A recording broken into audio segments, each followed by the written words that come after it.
Hello everybody, this is Coach Eby, and welcome to Relaxed and Fast, where each Wednesday we dive into a wide variety of topics to help you become a better runner and person, where we try to give you a behind-the-scenes look into our program, our philosophies, and more specifics on how we develop our student athletes, and give you ideas on how to grow your routines and improve as a runner and a person. We appreciate you listening in and hope you enjoy this episode. All right, hello everybody. Welcome back to another episode of Relaxed and Fast. Today we're going to be talking about why we chose D3 in honor of D3 Athletics Week. We're going to do our own little take on that. So without further ado, Anthony? Yeah, so Coach, the first question I have on here is, can you share your background a little bit and why you ended up choosing D3 and how that benefited you and why D3 over D2 and D1 options? Ooh, as an athlete and a coach. Yeah. Yes. Yeah. As an athlete and a coach. Mount was the only D3 school that I looked at. Sorry. The rest of the schools I was looking at were Division I programs down in North and South Carolina. Kind of wanted to go south. Thought I was a Division I athlete, and then I also looked at Michigan State for a hot second because I wanted to do golf course management. But we had a bunch of family friends and stuff that went to Mount Union, and so my dad kind of pushed me to go there and took me on a visit, and I really liked the campus. And so throughout the fall, I started talking to Coach Homan, and he was not on my first visit because he was with Dave Cooper at the national meet, and so I was continuing to talk to Charleston Southern and a few other Division I coaches, and then I got to go visit with Homan, and one of the questions I asked him is why should I go Division III over Division I? And my dad references this question and answer all the time. And essentially Homan said, if you want to be a conference level runner and just have them use you to score points at conference, then I think Division I would be a good fit for you. If you want to come here, I can turn you into a national champion. And at that point, I was pretty much like, sign me up, let's do this. Because that to me just sounded way more intriguing than just being at the conference level. And he obviously went into a little bit more about some of the times and things like that, but he was also coming off an era where he had Jeff Powles, who won multiple national championships, and then Dave Cooper was literally right before me. Like, that was the guy he was with at the national cross country meet, and he won something like 9 national championships. And my high school PRs were faster than both of those guys, and so No kidding. I believed him when he said that, and so that is why I ended up choosing that. And then Charleston Southern was the other school that I was seriously considering, and part of the reason was because my best friend was down there, but he transferred out and came home because his dad got cancer, so he went to Miami, Ohio to be a little closer to home, and his back was messed up, so he stopped running, and so I just didn't really feel that draw to go down there as much anymore, and I just really liked Holman. I really felt like he could turn me into a national champ, and I was a guy that was on the cusp of making a state meet in high school and felt like I had some unfinished business and felt like he could really get the best out of me. And that's one of the things that I think is especially for our sport, is we get to compete against all divisions and professionals, and it doesn't matter. Like, if you're fast enough, you're going to get into a race with other really fast people. Baldwin Wallace will never play Ohio State in football. They're never going to play the Cleveland Browns in football. Yeah. I got to run against Olympians. I got to run against D1 guys. I got to run against D1 guys that became Olympians. And I got to do all of that at a Division III school where my coach really took care of me. My freshman year, it was a disaster. I was injured throughout most of it. I was running way slower than I did in high school, which was not very fast to begin with. there's no way a Division I program would have kept me around running the times that I was running. And so that was something that I was always very thankful for, is that I had that opportunity and had somebody that kind of took care of that. And then as a coach, I originally got into coaching and I applied to a bunch of different places trying to see if there was a GA position or I could get on as a volunteer coach or whatever, and the only place that really got back to me was DePauw. And so I got my master's paid for through them, and I just really kind of continued to appreciate the Division III experience. And then as I kind of got more coaching experience, I wanted to get out and find a head coaching job, and that first opportunity happened to be in the NAIA, and from there I kind of felt like I wanted to try the Division I thing and got an opportunity to go to Wichita State and Nebraska and Sac State. And while some of those experiences were better than others, and I got to see some different things at some of those places, and I learned a ton at those different stops, I also saw a lot of things that I just didn't really like and appreciate, and I don't really feel like there are programs and coaches that I think have the athlete's best interest in mind, but there are a lot more coaches in programs that I don't think have the athlete's best interest in mind. And it is literally what can you do for me, and how many points can you score, and that's how everything is based. And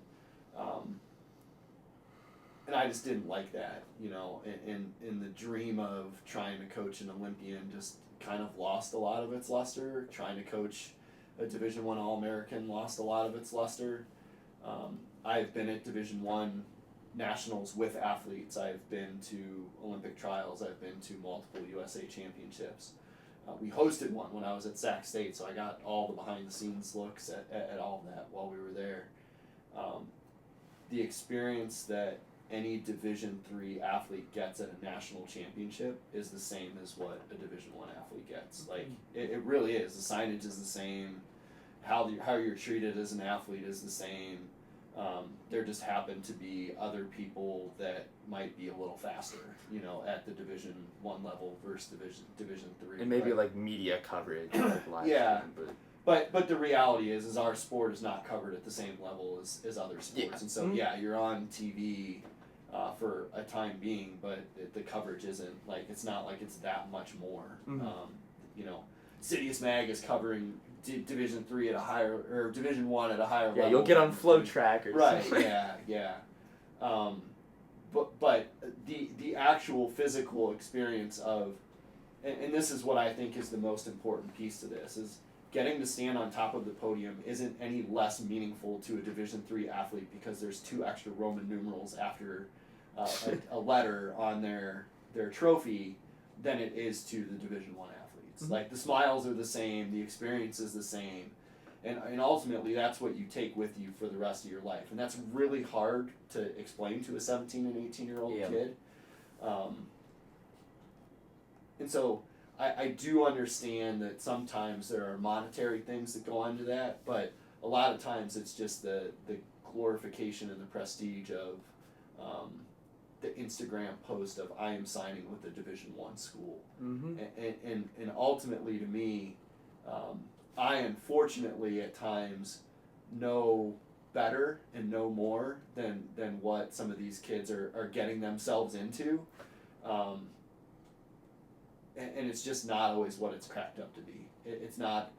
Everybody views Division I. A lot of people view Division I as Ohio State football, Mm-hmm. and that is not what lower tier track and field is at that level. So, And sorry, I strayed a lot. No, that was good. I strayed That a was lot. great. That was I think really we good. covered a lot of good points there, and I think when you're looking at D1, especially modern day, I mean, in the last year alone, the amount that the times have increased and these national records have increased in Division I, you're getting to be top of Division I, you basically have to be running as fast as a professional athlete at this point.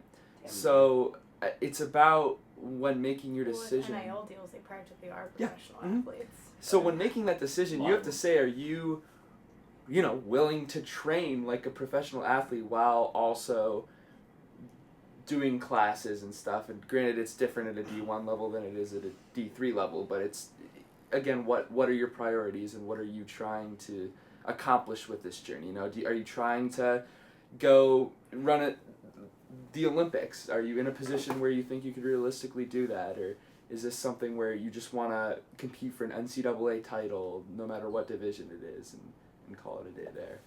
And I always think of Emily Richards, the Alex Phillips, the Nick Simmons, the Ryan Box, the Missy Butcheries of the world, Andrew Rock. Cassie Park. Yeah. Would they have been as good of athletes had they gone Division I right out of the gate? Or did they get developed and find a really good fit for them, and then they were able to get to that next level because of where they were, and how many other individuals could have had that same trajectory but decided that they wanted to go big time off the bat, and just never amounted to anything because they, I think something that a lot of kids struggle with is you might be the number 1 or 2 person on your, or even 3 person on your high school team, your solid high school team, but you're going to be the number 15 person at this other school, and think about how your high school coach treats the 15th best runner compared to the number 1, 2, 3, top 7 best runner, and the amount of time and energy and effort that they put into those kids.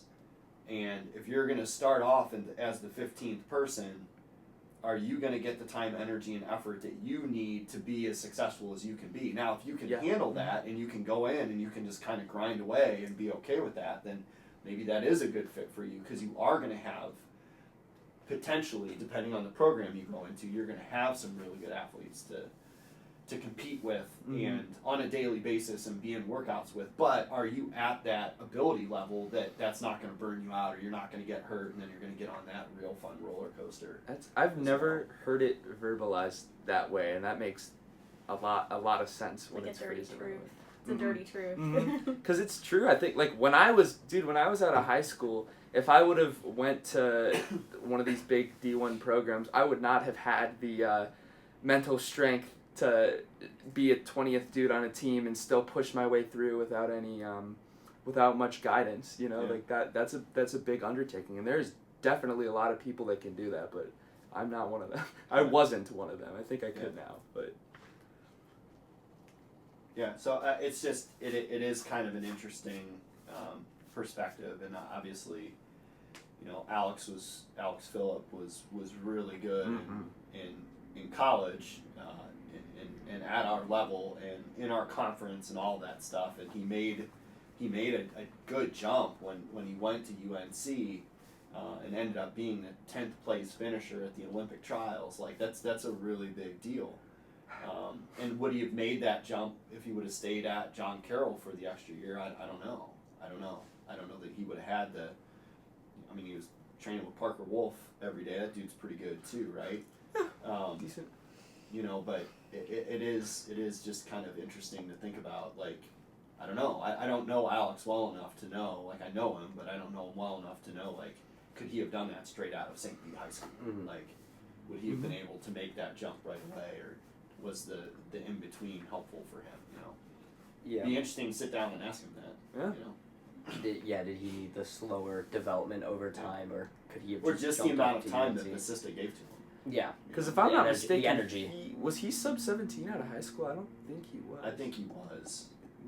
I'd have to look up I don't know his PRs off the top of his head. But also, like, correct me if I'm wrong, but a lot of D1 programs are really cutthroat, are they not? Like, if you get hurt, you're done. You're gone, kind of. I don't know if it's that far. I don't know if it's quite to that extreme. I'm gonna say no on behalf of my brother's experiences. Yeah. My brother's D1 at Kent. He's a multi. So it's a little bit different than distance, but like he's had 2 surgeries since he's been there. Like, they haven't cut him yet. I mean, he scored a conference for him, so, like, he's hanging in there. But I don't think it's entirely that cutthroat. There is a weird, different, like, aspect to it where there is a different type of internal competition for positions. And, like, the little bit of money that lingers, especially when you talk small D1, there's not a ton of scholarship money out there for those programs. So it's, like, not like everybody there is getting something. You're kind of competing for carrots at times. That's why partly I didn't like, as a senior in high school, the, like, scholarship offers were there, and I didn't like the politics that were there as a senior in high school already. And the games that they were playing that I was like, there was part of me that was like, I don't want to do this for 4 years. That, like, it was more so the fact those schools are more affordable is enticing, but, like, the actual scholarship piece to it, it was the games they were already playing before I'd even committed. I was like, ugh. I don't know if I like this, like, back and forth for the next 4 years and trying to prove yourself, and then you do prove yourself, and then still have to fight for, like, what they promised you already. And senior hope, I'm too obstinate of a human to be like, yes, I want to do this forever. So I don't know, it's interesting. I remember talking to a particular D2 program, and it was very, like, I'm texting coach back and forth, and he keeps telling me, he's like, oh, well, yeah, just wait until this financial package comes in. Just wait for this financial package, because I was like, you know, their tuition was like $35,000 a year, and I'm like, I can't necessarily afford that. He's like, well, just wait for this financial package, and he's like, he kept bringing it up. Like, I wasn't necessarily, like, asking about this, and he kept making it a big part, and then sends this financial package, and it's $1,000 a year. And I go, oh, well, that's going to be a lot of help. And he goes, oh, well, if you perform well enough, like, you could get up to this amount, and it's becoming, you know, that competition piece. And then it's real fun when you do, and they're like, actually, we changed our mind. Well then, I ended up running 154, and he sends me an email. He goes, hey, well, if you commit within the next week, we can give you $4,000. And then I'm like, okay, that's better. And then I went to their financial aid department, and I was like, well, I'm probably going to commit. And then they go, oh, well, we just raised our tuition by $4,000. And it just nets out. I don't want to, like, completely hate on them, and that's, like, unfortunately, that's the coach's positions that they're in, and that's the games they have to play, and, like, that's the position it's a different culture. they're in. It's just whether you're okay with that or not, and does that fit you or not. Like, because it's even more fun. I hit the marks and then be like, actually, we do still have the money, but we know we're your cheapest option, so we're not going to give you the money. So it's like that the whole games of, like, that piece of it, like I said, that's what they have to do. Like you said, that's the position those coaches are in. They're trying to compete and stretch out the resources they have, and, like, it's just, again, what are you looking for out of it? Do they have the other pieces? Are you there for that extra $2,000 a year? Like, is that it? Is that really, like, your goals? Because there's the second half, like you talked about, to be a conference person. Are you going to be okay with just your next goal being to try to make it to conference? And what if you don't end up being a conference qualifier? Like, are you going to be able to find something to sustain your interest at that level?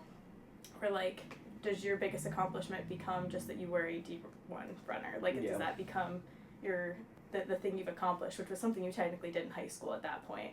And again, if that's what your goal is, then, like, maybe that's what you figure out. But, like, there's different things that every division offers, where I wasn't sure I wanted to run 4 years in college, so I liked, which Here Coach you are, EV 5 years Coach later. EV hates this, but, like, that's part of the reason that I liked that I wasn't in a contract coming here, that I had a little bit more freedom. If I didn't end up loving it, I was nervous about it, but there was so much more room for growth, and I was more interested at the time of, if I did choose to run, it was how much faster could I run. So I was a senior COVID kid that, like, didn't get to have my senior high school season, so I knew there was more in there. So it was the, like, how much further can I push my body? And then this was the program that I felt like I could actually run faster. Coach EB was talking about me running 2:10, and I was a 2:17 girl. I was someone who constantly chased the going to the state meet. That was what pushed me through the season, and I realized I couldn't settle for just trying to make it to conference, but I wasn't going to be a D1 national qualifier. But at that, like, same hunger of chasing a national meet, it doesn't just get handed to you. It's not like it's easy to just, it's like qualifying for the conference meet. It's not. It's why I liked it, was it was more than qualifying to conference, and more like that state level, like that. I don't know, you always talk about the hunger to compete. Like, it's a different type of drive to want to compete on that level and have those opportunities, especially when it's not just handed to you, like it's not a given. Where I would still be at the conference level in some of these local D1s and still competing there. Whether or not I got to, like you said, the times then, like would I have ever gotten to the times that they're running? I don't know, but I have achieved faster times than what won their conferences in this program. And I've had the conversation with some guys from my high school and other places as well, and I always hear the thing, they're like, well, you know, you want to go D1 because they're like the D3 national meet is just, it's the competition doesn't compare, and that's definitely true. Like D3 is not at the same level, but you're still having, like you said, dude, you're having to work incredibly hard to reach that level. Like, I think people think, oh, well, if you go D3, you're gonna make a national meet, and they think you're just gonna come here and it's easy. Absolutely not, dude. Absolutely not. And also as D1 gets faster, Division 3 is also getting faster, and so it's getting harder and harder to make all of the meets, and everybody is just running a lot faster. And going back to what you said about a lot of people genuinely make that decision for the quote unquote like Instagram post for the likes of that, like, oh well, I'm running at a D1 school, and you gotta think the average person that doesn't know anything about track and field, even if you go, hey, I'm an All-American D1 at NCAA's, they're gonna have the same reaction to that as if you're D3. You know, it's the same thing. Like, if you're doing this for the approval of other people solely, if that's your only reason, then that's probably not the best thing ever, necessarily. Yeah. I think that's a separate conversation, but... Yeah. I always think about, I went on a mass recruit visit to a local, like, smaller D1 school, and it had local girls and then, like, national girls were all on this visit together. And of the three of us that were local to that school, one went D1, one went D2, and I went D3. And of the three of us, one of us is a conference champ and an All-American, and that's me, but I also ran faster than both of those girls did ever. I ran faster 5Ks, I ran faster miles, I ran faster 800s. So yes, I'm a conference champion at a different level than they want to, but they also never touched the times I ran. Yeah. They barely broke times they ran in high school. Where the one would have kicked my butt in high school. I think she was like an 1830 girl in high school. I went on to run 1720, like as a 1859 girl in high school. I don't think she ever broke 18. That she's went D1, and that's awesome for her. And I remember being on like visits and that kind of like attitude of that she almost didn't belong in the same recruit visit of me because I was looking at D3 schools. But it's just how it plays out. It's like Dylan said, it's not that it's like a guaranteed success, where then you see people have success, and if they find the right place, great, but it's not a guarantee just because you go somewhere it's going to work out. You need to look at it more holistically. Kind of going off that, looking at Alex Phillips' mile split from high school, it looks like he might have been 16 flat. Maybe. I think a 16 a senior year, but there's another 16 flat on here from like 3 years prior. But 13:40. Yeah, so it's a decent progression. He's a 16-minute guy who goes to John Carroll, a D3 program, and drops like 3 minutes. like so the progression, when you're saying like you ran faster than those people with D1, so did he. Like, you know what I mean? Like I just thought that was a prime example. Yeah. The next question I have on here kind of actually goes off what you just said, Hope, but common misconceptions about competing at a D3 level. Like, what are some common misconceptions? I think the biggest common misconception is that it's just not as competitive. And once again, I'll come back to the analogy of Baldwin Wallace isn't going to play football against Ohio State, but we can go run against them. Yeah. And so not only do we get to go to their meets, or we get to go to Boston, or we get to go to Bucknell, or we get to go, to Ohio State. To Ohio, the Jesse Owens meet. So not only do we get those opportunities, but our Twilight meet has all of the local D1 schools at it. Yeah. like we host a meet that has a bunch of Yeah, that Division has all One those teams D1 that, schools, that right. come and compete, and two, and NAIA, and there's a team from frickin' Canada that comes down for it. So, we have that opportunity to compete at a really high level. Not even Twilight. They come to our normal regular season meets. They're Yeah. coming to Sparky in 2 weeks. Yep. Like a Yep. week.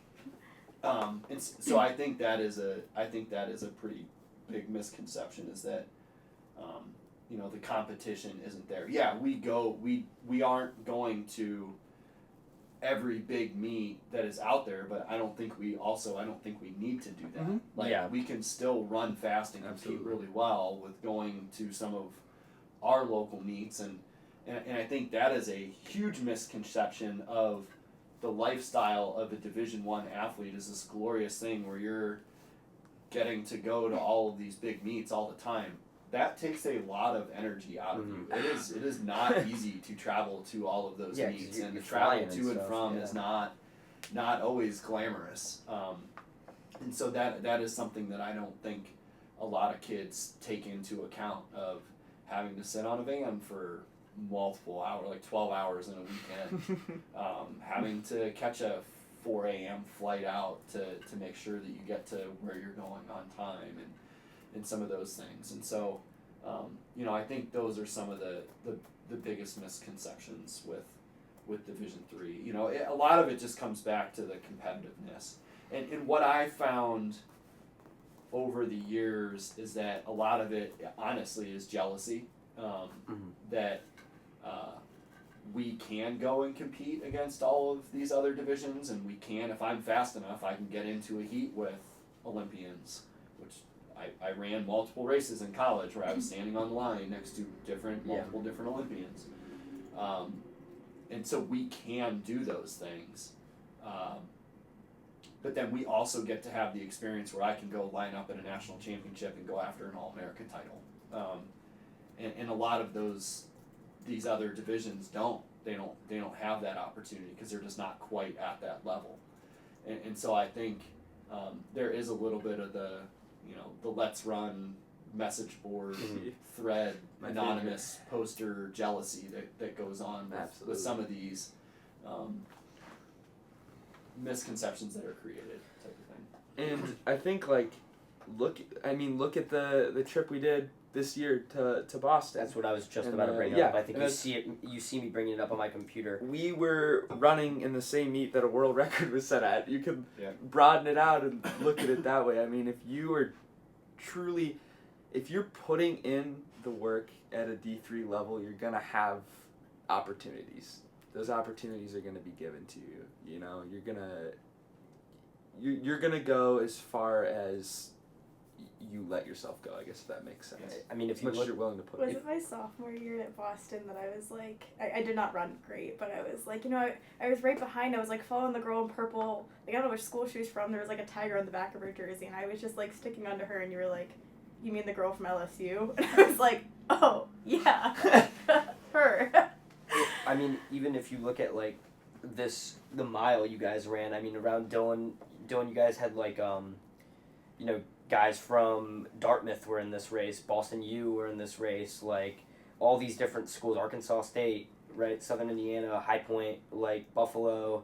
That's a smaller one. Yeah, but, like, once again, she's running heats with Oregon and Arkansas. yeah, exactly. And So like LSU and is it really- she's running is it with really- freaking SEC. yeah, like does it really matter what? Yeah. We won't jersey talk about you're the wearing? fact that I got There's a- 260th in Yeah, that race. there's a Texas guy in the race that comes in 200th though. Like there's some guys from Middlebury. Like you know what I mean. There's good competition here, and we had the opportunity to go. There's a Princeton guy right here, Iowa guy. Like And even in our own backyard, I mean, Syracuse. look at what's being ran at like you talked about at the Jesse Owens meet. That's a pretty prestigious meet around Texas Tech. here. Yep. And even like at the random what was the first meet that we went to this year? I'm blanking for some reason.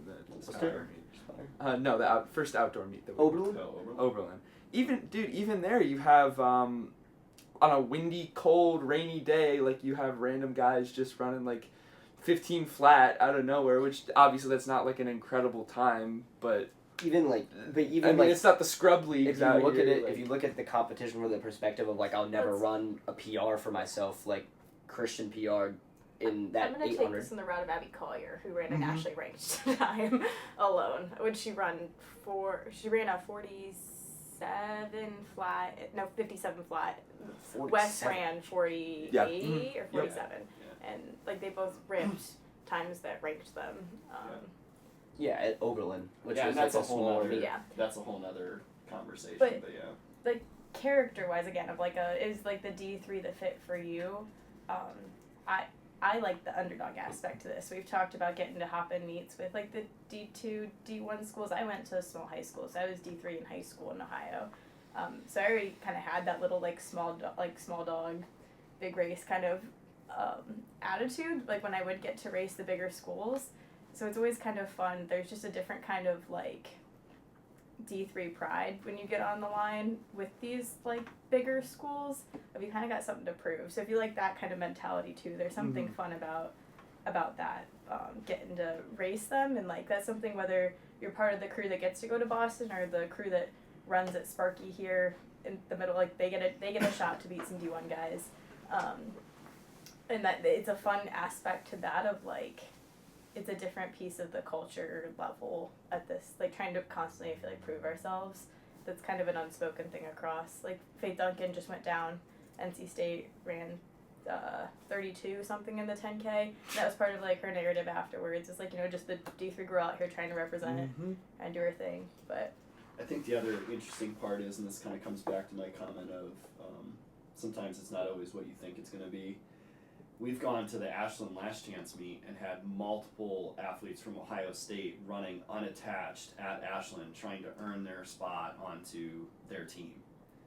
And so, like, that's cool. Like, you get to run for Ohio State, in quotes, but you don't actually get to wear the jersey. And if you do, you're the person that's rabbiting the races at Jesse Owens, and you get to run in, like, 1 or 2 races indoors and outdoors, and that's it. And so what type of an experience is that really for some of those athletes? Like, once again, you can say that you ran at that level, but were you truly running at that level, or were you just a member of the team, like, type of thing? I think that connects to your point earlier of like the consistency and like stability the D3 offers sometimes. Yeah.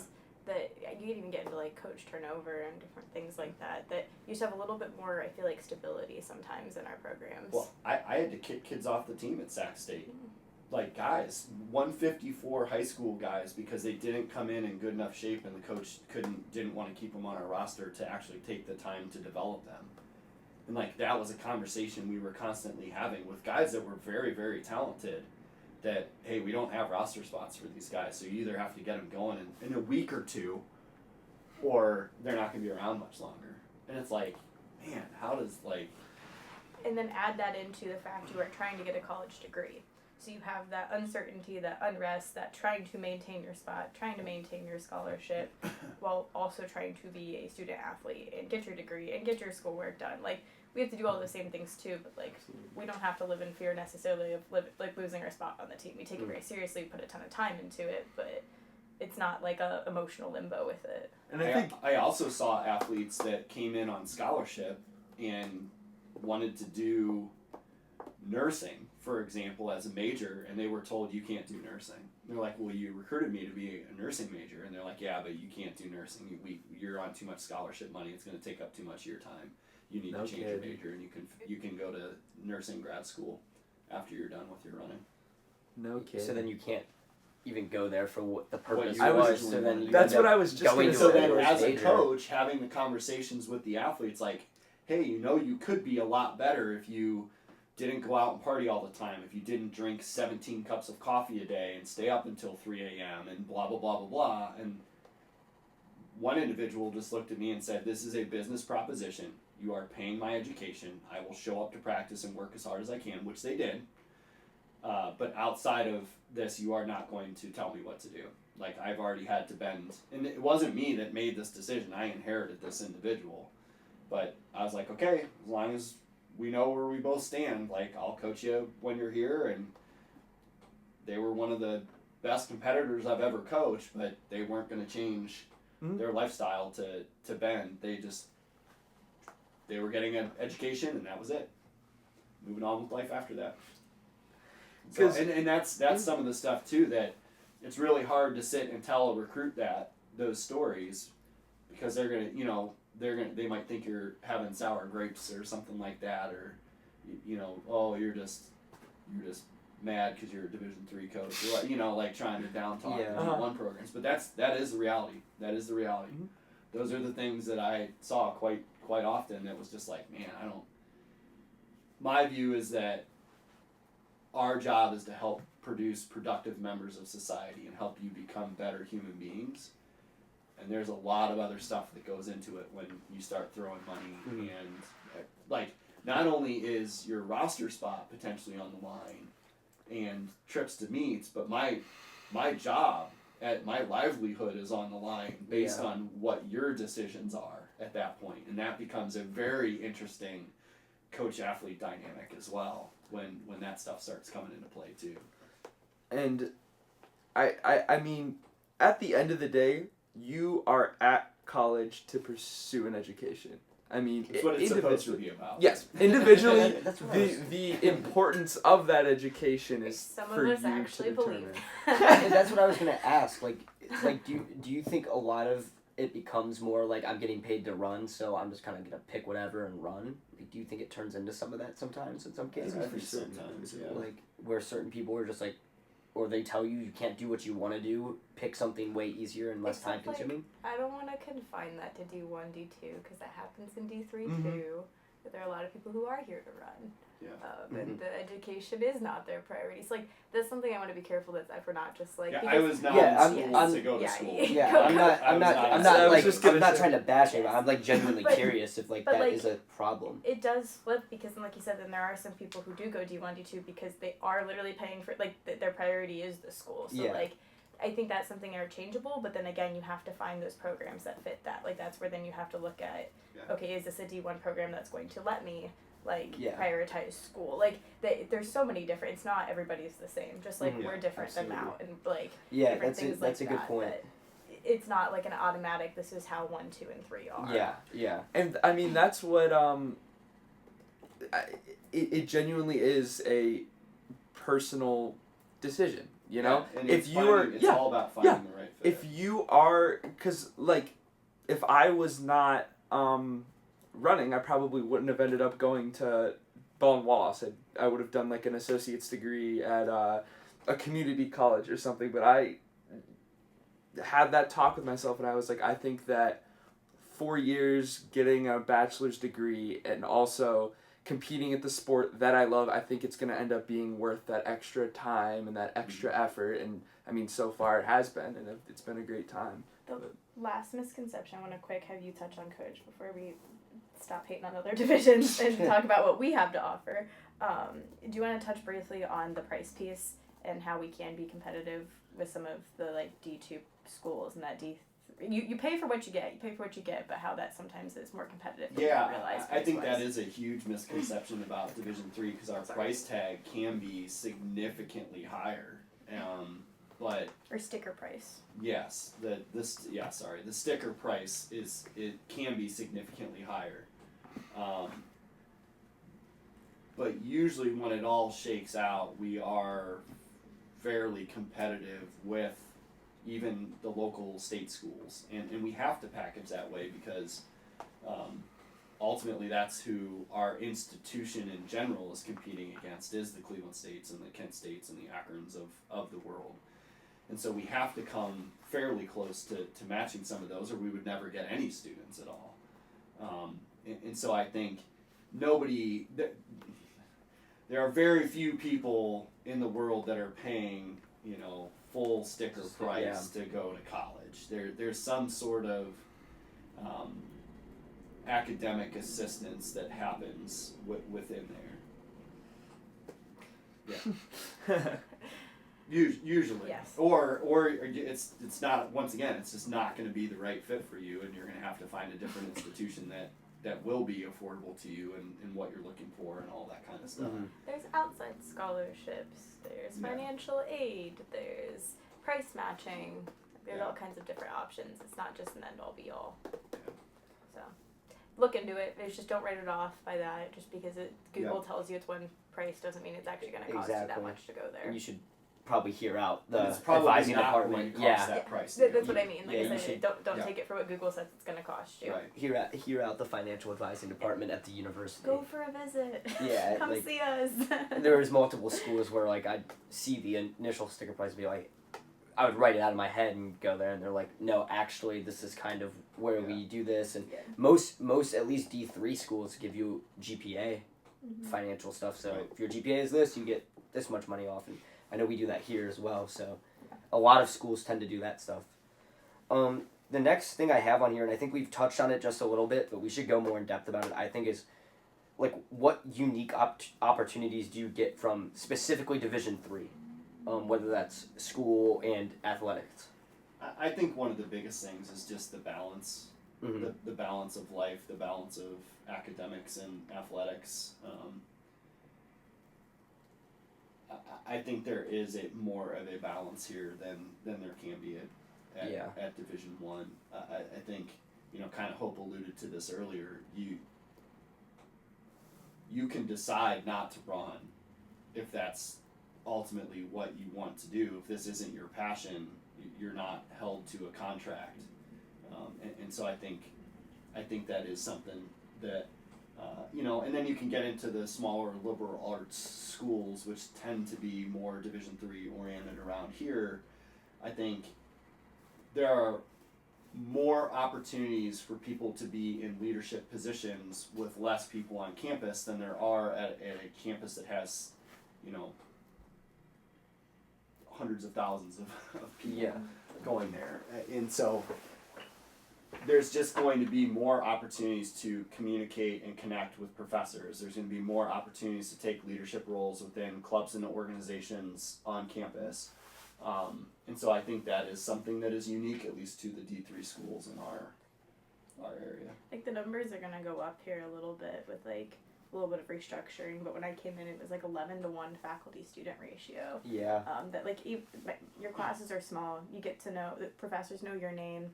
You know your classmates' names. You get to be a part of clubs where you know everybody's name in the club. Like you get to actually have that. And I graduated with 60 other kids in high school, so I liked that. I liked the small feel. I liked that my teachers and I would have within 10 feet of each other in a classroom, kind of. That was something that was important to me, and I liked that I was still going to have that small feel. I was in classes with 8 people in high school, so the thought of going to a class with 200 people was like way too overwhelming. Mm-hmm.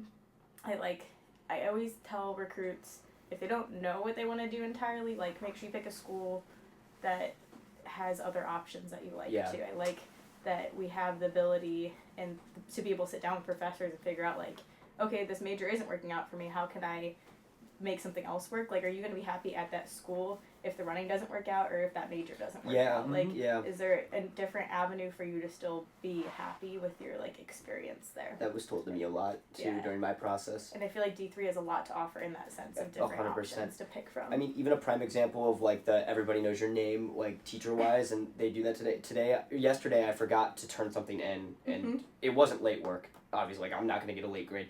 So it was actually in Param's class, and so I texted him, and I go, had hey, Param call me on the phone. I to go, be like, hey, where's your I assignment? go, hey Param, meant to give you this like workbook today, or yesterday. I'll give it to you first thing tomorrow. My apologies. Like I just didn't put it down on your desk. It's still in my folder. And he just texts me back a picture of his Bitmoji and says, no worries at all, dude. See you tomorrow. and he knows me by name. Dr. Chen in the business school will come and talk to me about my family and like tell me stories about how his day is going and stuff. So like I know a lot of these guys by name. I've been here, I don't know, 8 months, less than a year. So and like I know a bunch of teachers by name already, and they know who I am, and that's literally just with almost a year of school under me. And I feel like in a D1 program when there's 100+ people in your class or whatever, a ton of people in your class, it's hard to personally know that teacher, and it's really easy for your career if you can network with those people, because especially in the business school, a lot of those people are connected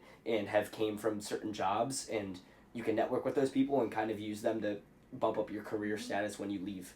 And they like support you in your athletics too. It's cool. Like they know who the athletes are because Yeah. so many of us are athletes.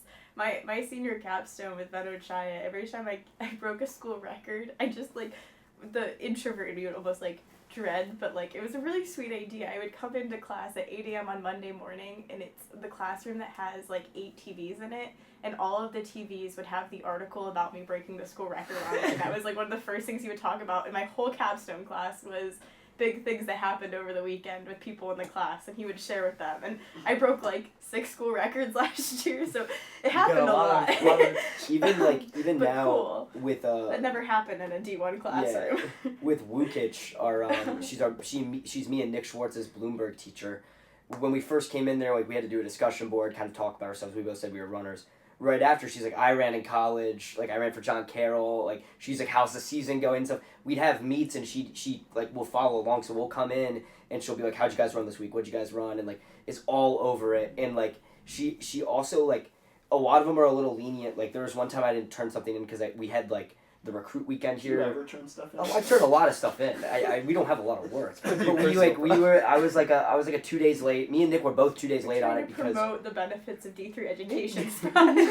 me and Nick were 2 days late just because like we were busy with something, and we told her like, listen, we had a meet like this weekend, like a lot was going on, like, and she was like, no, I completely understand that, and was super flexible to work with us. And I feel like it's and that kind of happens, I think, at the D1 level with the flexibility, but it's a little different when like you personally know the person, or you get to have a relationship with that person. You have to work a little bit harder to build that relationship Yeah. at different levels, where it comes a little bit more naturally here. Yeah. And it is cool, like the way small world people sprinkle in. My advisor was a D1 All-American in the sprints.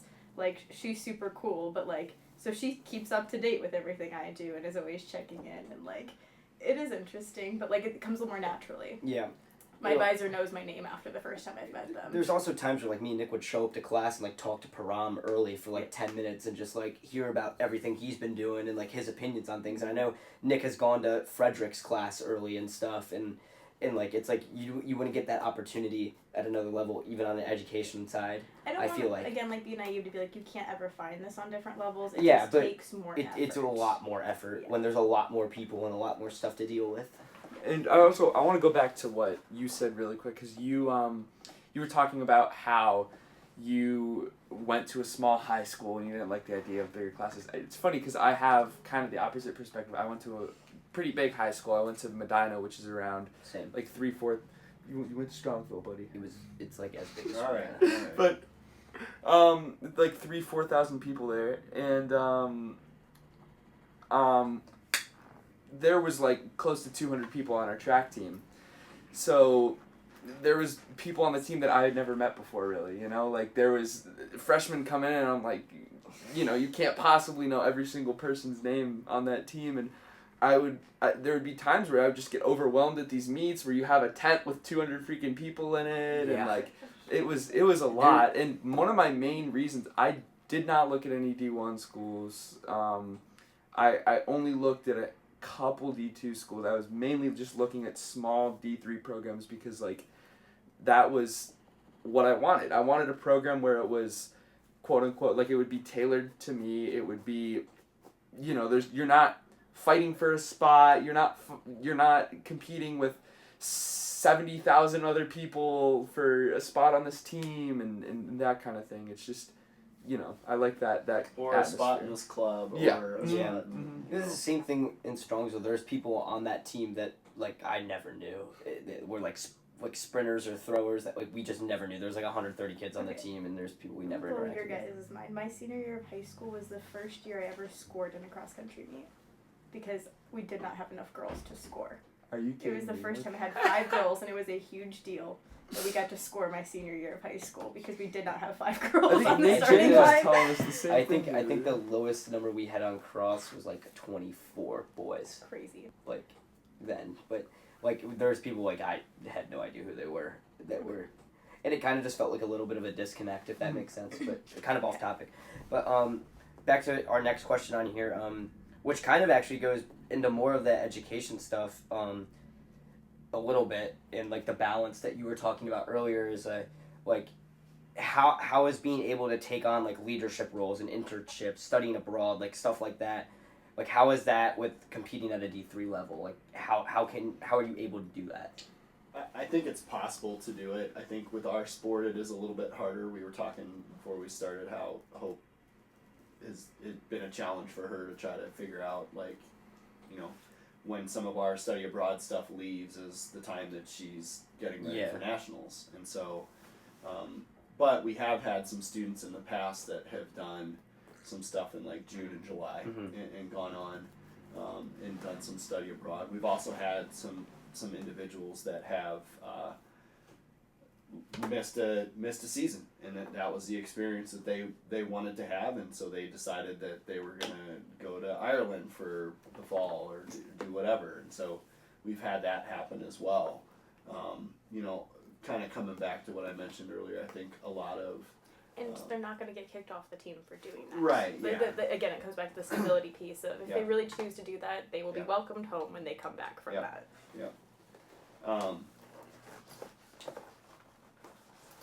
And I think, once again, the opportunity for leaderships within, Hope's done a ton of stuff with FCA, and we're usually begging people to help out with SAC and take on some of those leadership roles. And Kelly was the president of the accounting association, and so we've had some people that have been major leaders in different organizations and groups across campus. Like I said, think about sports management, some of the trips those kids have gotten to go Yeah. to the Super Bowl and come back. Like, on our very end, Nate's on the team, and he went to the Daytona 500, the Super Bowl, and whatnot. The Olympics? The Olympics. I even know a friend that goes to a different D3 school that last winter, his second semester, he went to the UK. So he runs there, and he came back like for like a week before he went to the UK, and like I ran with him a few times, and he was like, yeah, I'm just taking the season, I'm training in the UK and stuff, and like studying abroad there, and he came back and he's running there still. Like, on this note of other exciting opportunities, I do have to sneak out for a different commitment, but you guys can go ahead and wrap the podcast up. I've enjoyed getting a chat about it. I'm very passionate about D3. We'll have to circle back to this at some point. Have a good one. But on that note, let's switch to the last question. Can you share a memorable? This question's good to end off, and I wish you would kind of hear it. I guess you can give one, and he can probably give one. I know. I might be able to give one. I haven't been here that long. Anyways, but can you share a memorable moment from a meet or a season that defined your D3 experience? I think back to the national meets that I got to go to. I think those are probably the most memorable experiences that I had. Getting to go twice with the team to cross country nationals was a really cool experience, and getting to sit on a plane next to a couple of individuals that had never been on a plane before. That's a pretty cool and unique opportunity. And then I got to run into 2 different track nationals. Once again, just getting to meet and compete against people from around the country, and some of those people I'm still in touch with, and from that live all over the place, and then being able to, I befriended some of them and got to, post college house some of them at my place for meets, and going out, and I stayed with one of my buddies out in Eugene for the Olympic trials in 2008, and essentially that was the only reason I could go. I was poor, newlywed, with an assistant coaching job, a part-time assistant coaching job, and he just let us crash at his house for like almost, it was 10 days or almost 2 weeks. There's no way we could have gone on that trip if we had to pay $100 a night for a hotel room type of thing. And so, yeah, it was, I think some of those meets are, and then just getting to go on some of the road trips. Hillsdale Gina Relays used to be a really big one, getting to go down to Jesse Owens and compete down there. Yeah. Getting to do some of those meets was pretty neat as well. That is, like, obviously we went down to Boston twice now, and I love road trips. I love just going on long drives, and that's a long drive for sure.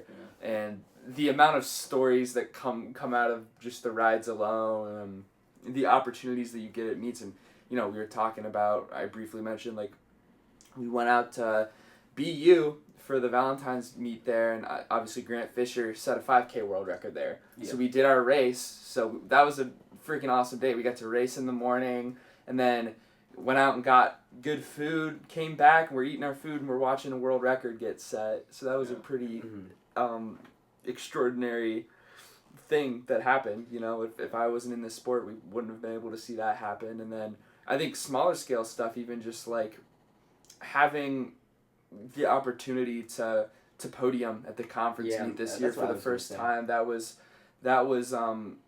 one of my big goals coming in was to experience that, and you know, visualizing that so many times and then finally being able to bring that to fruition, and then getting that much closer to getting to my first national meet and have that little box to check was really, really cool. And that's a something that's few and far between for any division. Yeah. You know? Even going off that, I wasn't even in that meet, like, competing, and I was there with a camera and watching the DMR win the conference meet indoor, the atmosphere, and, like, all of us just, like, going crazy, watching Sam Score run the hurdles there and, like, doing really good, and we're all, like, jumping up and down. I have it on camera somewhere where we're all jumping up and down, and, like, all of that atmosphere is just, like, a great memory. And watching Sam's 800 at Ashland was another good one. We like watch him cross the line and we're like, no way, like, and we're like crowding around him. Like, it's also just like, and you can get the brotherhood of like the team at any level, right? But like, I just feel like the brotherhood here is like really special. It's like me and Dylan didn't talk that. Me and Dylan didn't talk that much in high school. We knew of each other, and now me and Dylan are super close. And I never knew who Sam Sikorsky was, and now I talk to Sam Sikorsky every day, and like Nick and Michael, who lived a few hours away, now are like two of my best friends. So like, it's like you can get that brotherhood at every level, but I feel like it's super special, especially at this level. And like that atmosphere here is like, there is some people who go as far as saying like our OAC conference meet is one of the best energy wise and atmosphere wise. I mean, I've been to a lot of them, and it honestly is. It's just such, especially the indoor one. Mm-hmm. It's such an incredible, spectacle. Really, like, it's always hosted on a college campus. So the venues that we participate in are a little bit more intimate. Yeah. And man, does it get loud. Man, does it get... Like, yeah, I walked out, like, I had a headache for, like, 3 days after our indoor conference meet this year. There's, like... Just from the amount of noise. There's, like, something in the air, too, I feel like. It's definitely an energy. Like, I wasn't even competing, and I showed up right when throws started the first day. And, like, immediately felt it right when I walked onto the track. Yeah. And, like, I'm not even competing. Like, me and Michael show up, and, like, we immediately were like, there's tension here that, like, it was, like, intoxicating. It means a lot. It means a lot to the people participating. And it does at the other conference meets that I've been at, but there's something different about the OAC meet. Yeah. There's something special about that meet, I feel like. There really is. All right, so we get. I really wish Hope could answer that question. You probably should. I kind of put it as the closing one because I would have just been interested. Yeah, because I bet she has some really interesting ones with 5 years and multiple trips. We can get a call-in response. But I don't know. Ending on that, we can go into rapid fire. I think one thing is like. Let's get into rapid fire. Let's get into rapid fire. So to start, what's the most challenging part of your day? Oh, it depends on the day. Trying to fit everything in. Yeah. Just trying to fit everything in. The to-do list is really long, and trying to prioritize the to-do list. Yeah. Focusing in class, trying to keep myself not just looking at TFERs and mile split all day, and making sure I'm paying attention in class. Successful most of the time. For me, it's probably scheduling. I used to be really good about it, and then I got really bad about it, and I've been getting better about it. But just improving the scheduling and trying to get everything in that I want to do for a day, and then also like having enough energy in a day, like after practice, to go get my homework done, and you know what I mean, and like still like push on throughout the day. And then we have, who is somebody that you look up to and why?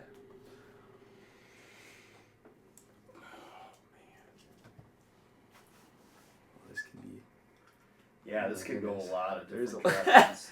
I have a lot of really good mentors in my life. From a coaching aspect, Corey Stoffregan was a huge mentor.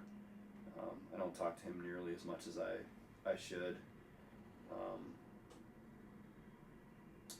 I have an old neighbor, Wes Perry, who's a huge mentor of mine. My dad is a huge influence and mentor as well. So I think Coach Ritchie, like I could just keep going on and on. I have so many different people that have played a huge role. I've been pretty fortunate with people that I've been surrounded with during my life. I think running wise for me, probably the one that forced me to run in the first place, Coach Melt, rest in peace. My dad also forced me to run. I could be obvious and say Coach EB. And then I think everybody on the team kind of looks up to EB a little bit, right? Yeah. I mean, as a coach. Means a lot. And then I think just Rocky Balboa. That's a good one. Rocky Balboa. Okay. He's not real, but that's good. Okay. I'll stand by that. Okay. I'll stand by that. I'm not. That's a good one. I didn't think about that. For me, I have a few. Kind of, I wouldn't say I'm copying you, but it's similar to you. My first coach in high school was Napick. Yeah, steal And my he was a idea. legacy coach, and he's also was best friends with Milt. But he was a legacy coach, and he taught me a lot. Gave me one of my favorite quotes ever, which was "Successful people find ways." EB is an obvious one, and I think a lot of people on the team would agree with me there. Another one is my brother, who lives out in Boston. He'll probably listen to this, so shout out him. But yeah, he's a big one for me in my life, especially. And then I'd have to give. I don't know. I think that's about it. So I'm gonna ask the next question. If you could time travel, would you go to the past or the future? Oh boy. Someone just asked me this not long ago, and I stand by the past because I don't want to see what happens in the future. Like I have enough anxiety as it is. I don't want to know. For me, when I wrote this question, I actually was like, dang, that's a heavy hitter, kind of, because you don't want to go to the past and kind of like harp on the past. But you don't want to go to the future and see what happens. There's a lot of stuff I would want to that I know has happened in the past that I would love to see. Like to spectate, or would you change? Oh, absolutely not. Because I would never change anything in the past, but I feel like I wish I could never time travel at all. But if I had to pick one, I'd probably just go to spectate the past. Oh God, I have to time travel. I don't know. I don't necessarily think our society is heading in a great direction right now. Just in general, I think cell phones are really bad. I think mental health is really bad.